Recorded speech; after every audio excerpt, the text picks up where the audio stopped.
नमस्कार. आज आपण बनवणार आहोत उपवासाचे व भगरचे धिरडे. त्यामध्ये आपण 1 वाटी भगर, 3 चमचे साबुदाणा, 4 मिरच्या हे आपण पहिल्यांदा मिक्सरमध्ये बारीक करून घ्यायचं. त्यानंतर टाकायचं खिसलेला 1 बटाटा आणि मीठ हे आपण पूर्णपणे मिक्स करून घ्यायचं. थोडं पाणी. आता आपण सुरू करूया.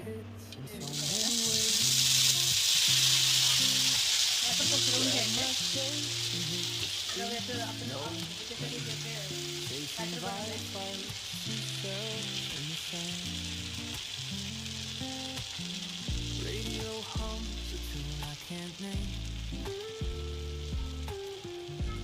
पातळ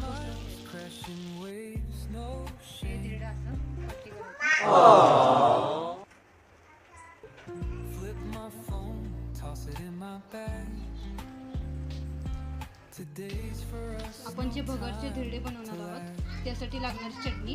त्यासाठी आपण कच्चे शेंगदाणे घ्यायचे, ते मिक्सरमध्ये बारीक करायचे. त्यामध्ये मिरची आणि मीठ आणि दही हे सर्व मिक्सरमध्ये बारीक करून घ्यायचे. हा असा आपला उपवासाचा भगरचा डोसा तयार, चटणी आपली तयार झालेली आहे.